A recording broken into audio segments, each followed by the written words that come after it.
Заказывайте видео, предлагайте варианты, задавайте вопросы, спрашивайте, интересуйтесь, не стесняйтесь. The best movie ever made. Every Citizen list of Kane. great О, он тут побритый. films, of course, many of them lead with Citizen Kane, and Но ему больше все-таки идет с бородой Боров. Вот, мне кажется, мне надо как бы бросать какие-то диету и просто становиться Боровым, и нормально. it's the finest film made. Do you agree? Ну, щеки круче, чем у вас. Блин! Я думал, у меня самые крутые щеки. Я думал, и мои щеки это просто произведение искусства. Certainly not. Citizen Kane, the greatest film ever made according to so many critics and filmmakers alike. A revolution for its time. The first Го сегодня Citizen Kane смотреть, я давно его не пересматривал. modern movie. С университета. So legendary that for a while, whenever something was seen as boundary-breaking and masterful, there were sure to be comparisons to this classic film, this motion picture landmark, a film that feels Фильм про кабанчика просто. Вот типа, почему в российской литературе нету нормальных образов кабанчиков? as relevant or more relevant now as it did back in 1941. A timeless classic by all accounts.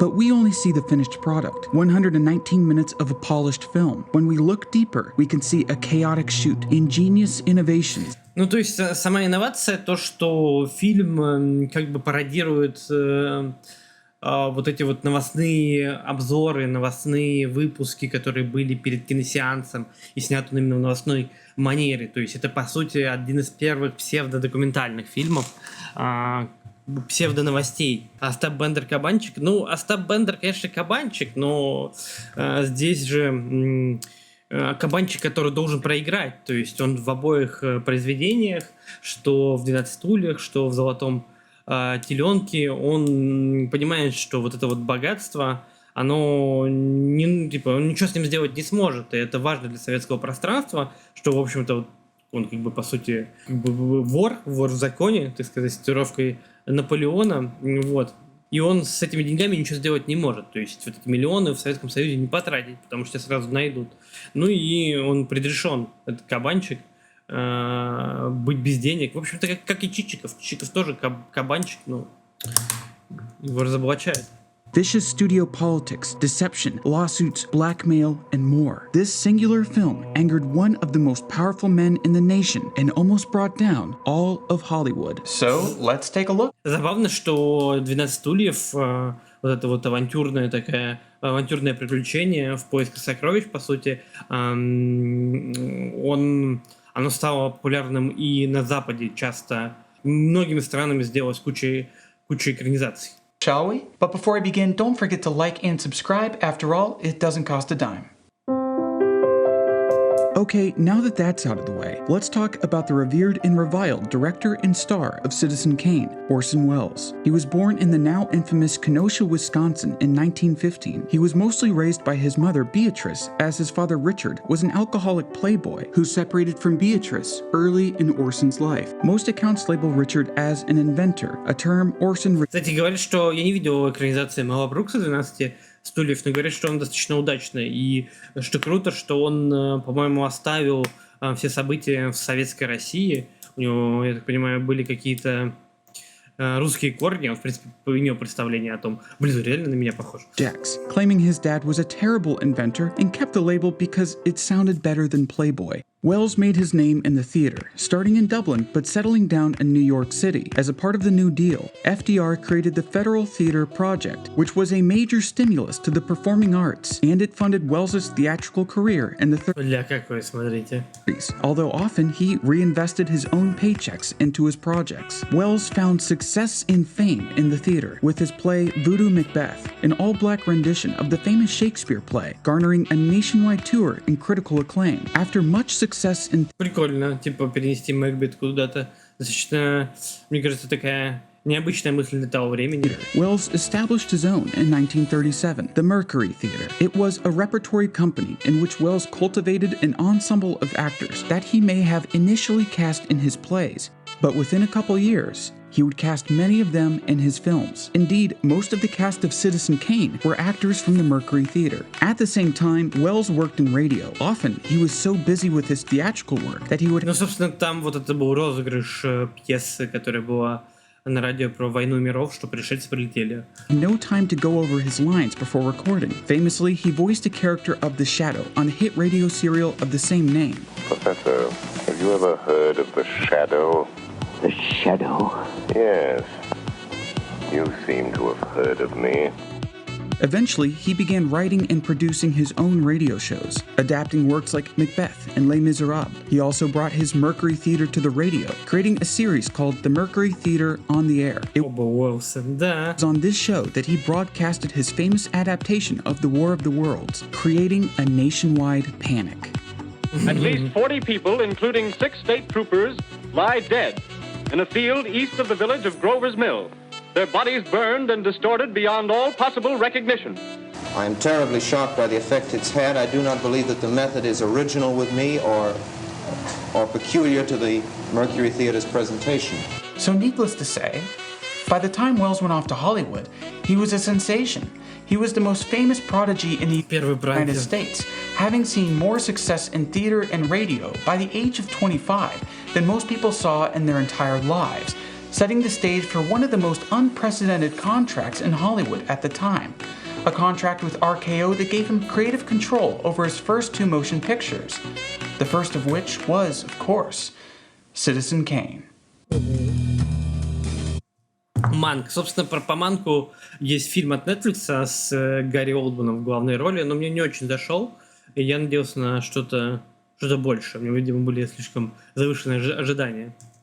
Enter Herman J. Mankiewicz, critic, playwright, alcoholic, gambler, Манкович, в общем, наш чувак. and subject of David Fincher's newest film, Mank. In September 1939, Это сценарист. something happened that would change the world of film forever.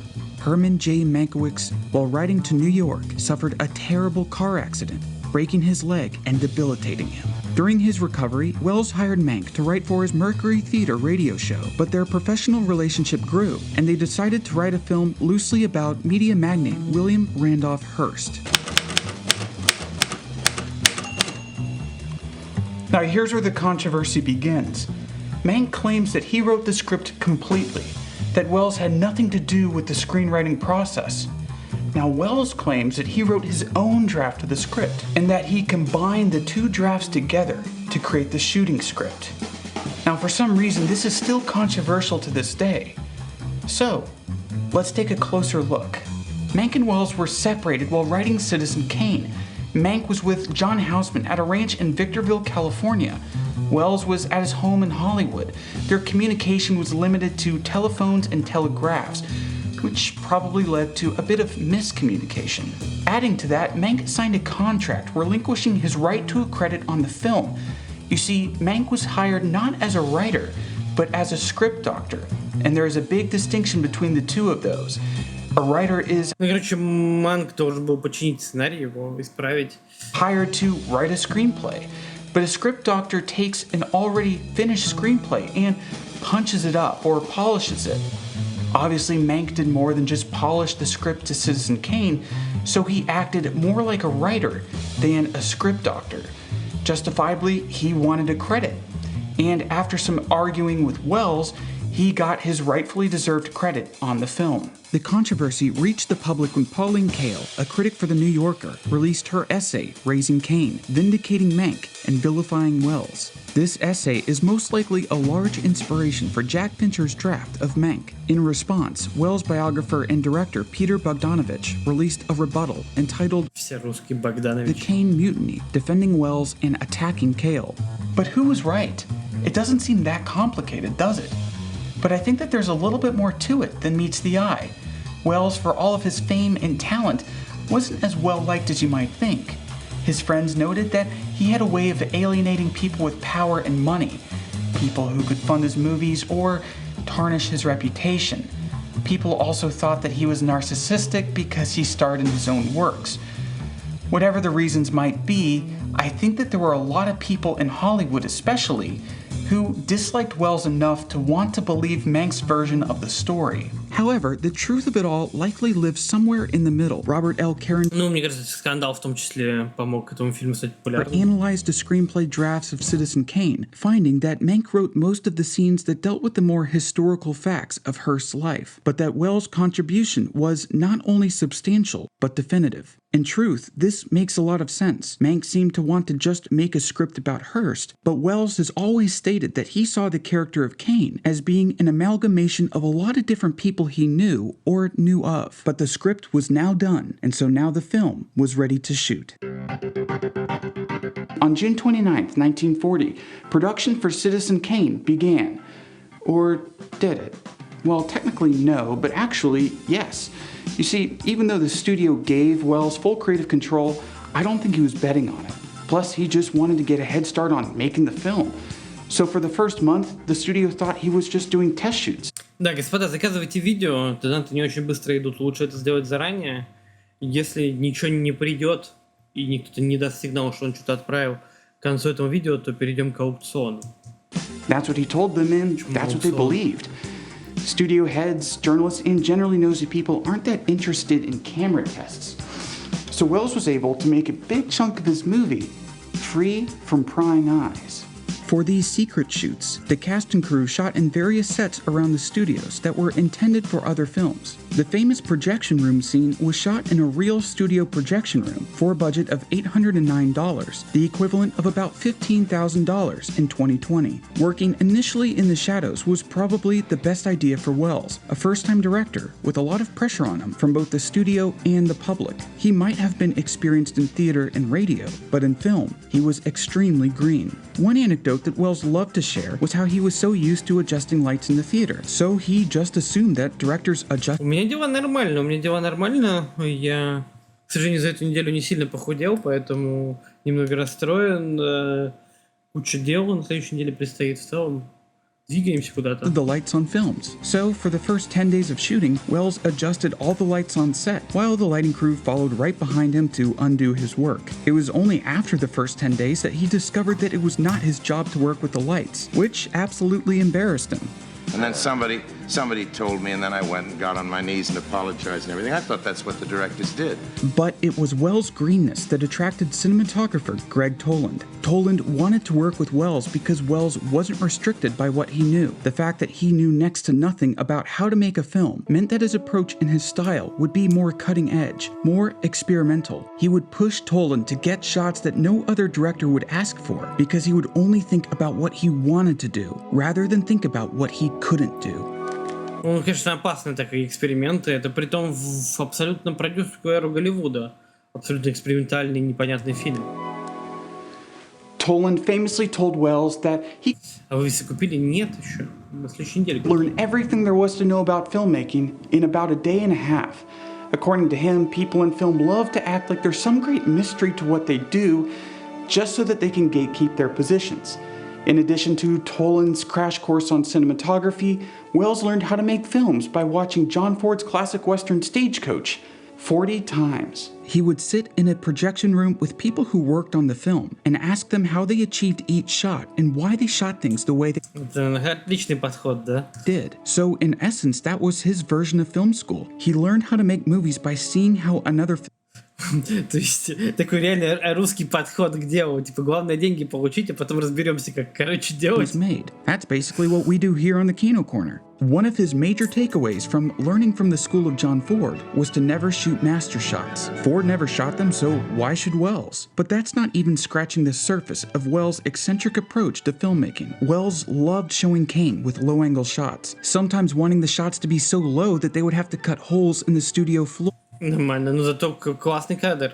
His low-angle shots also necessitated the inclusion of ceilings. Most sets then just had walls, so that cinematographers could stage their lights directly above the scenes. Not Wells, though. He needed ceilings, so ceilings he did get. Самый успешный дебют, ну самый необычный.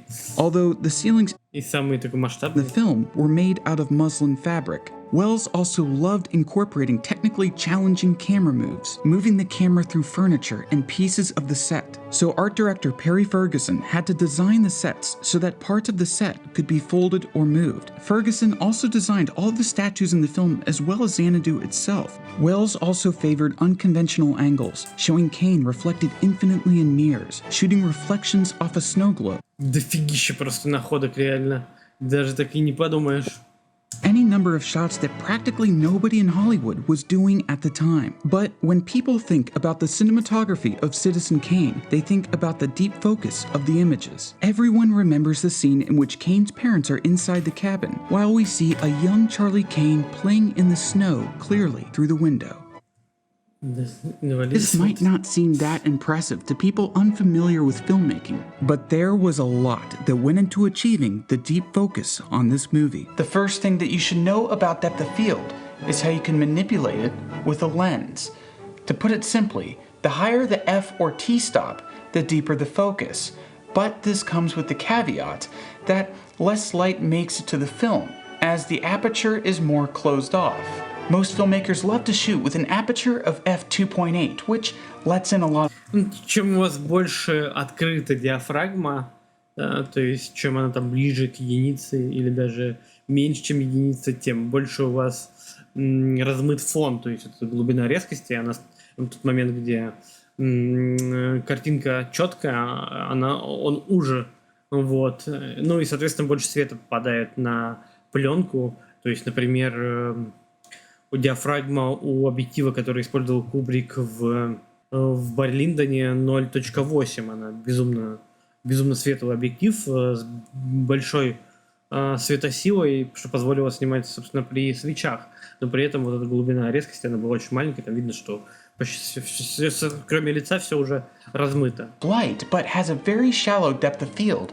Now, the shallow focus and the bokeh that comes with it does lend itself to a very cinematic feeling, I've got to admit. But Wells and Tolan did not want that shallow. Это вот видно, что это закрытая диафрагма, то есть она очень маленькая, все в фокусе. Кстати, так очень любят снимать японцы. Если посмотреть японские фильмы, они почти не используют боке, размытие фона.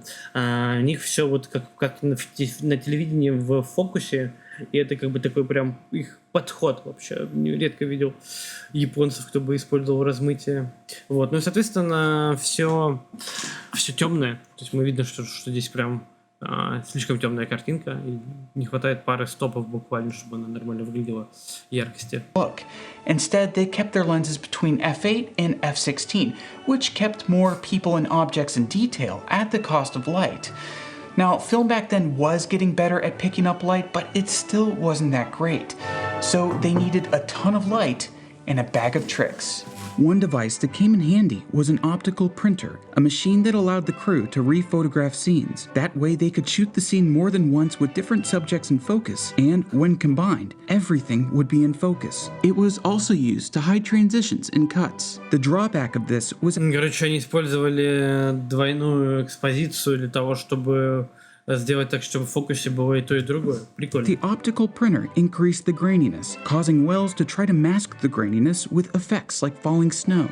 Sometimes, though, they just rewound the film to double expose it. Let's look at the scene in which Kane breaks into Susan. То есть, да, такой кадр невозможен, что у нас вот эта вот ложка, вот эта фигня, все в фокусе, да, и что у нас здесь фокус. Такое просто невозможно сделать. Но, кстати, часто используется в кинематографе. Там кадр делится буквально наполовину, и вот близкие и дальние объекты, они существуют в разных кадрах, но объединены вместе.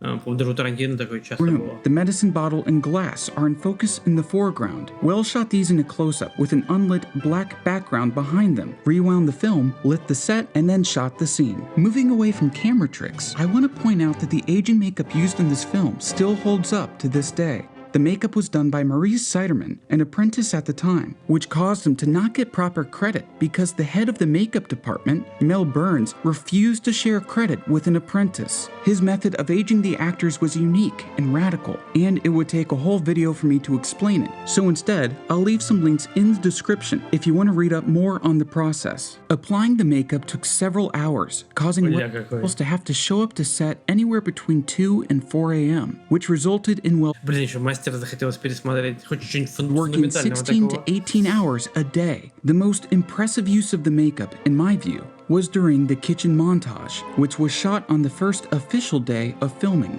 In the scene, Kane and his first wife Emily grow more and more distant physically to show how they grow farther and farther apart emotionally over the Прям как Путин.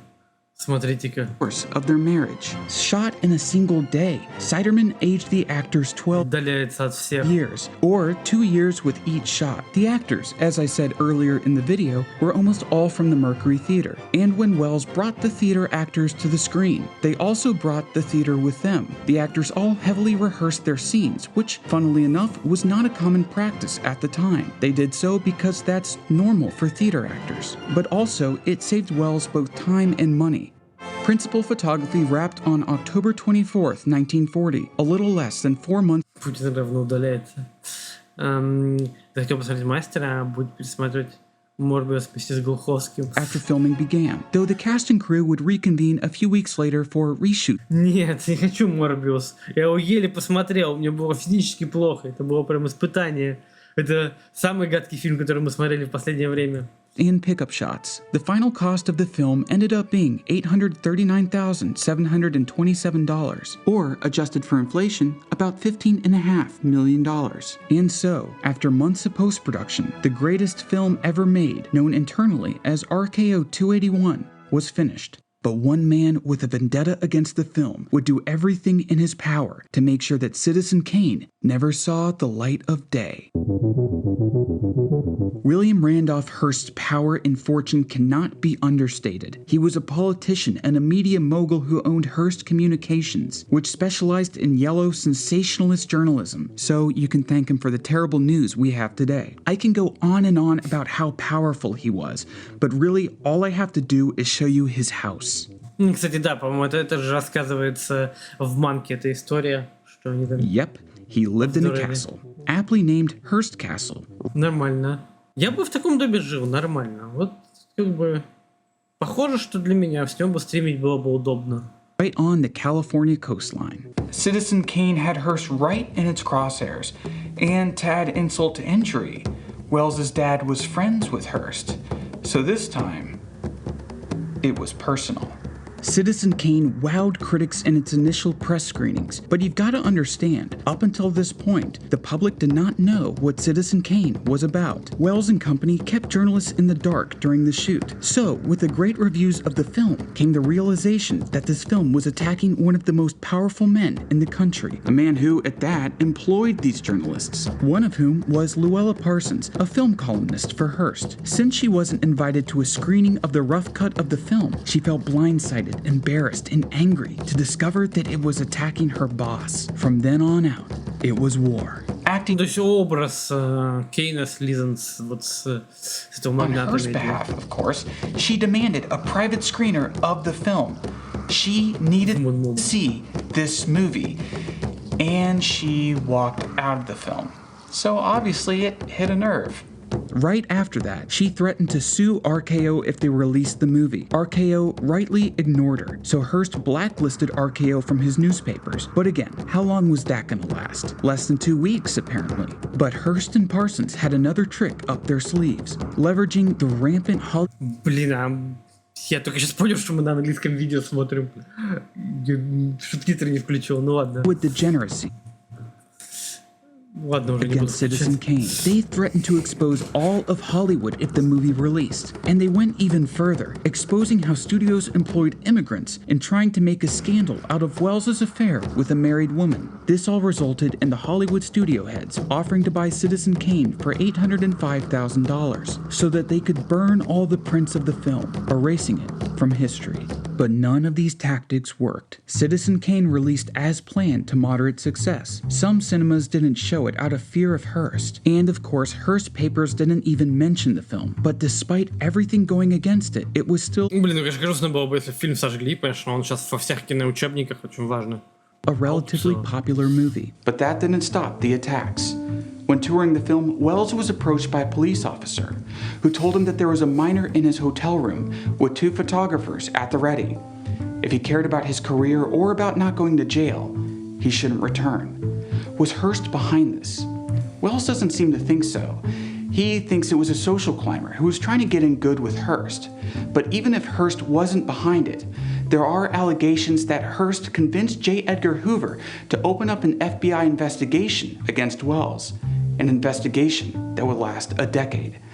Nevertheless, the controversy from Kane haunted Wells for the rest of his life.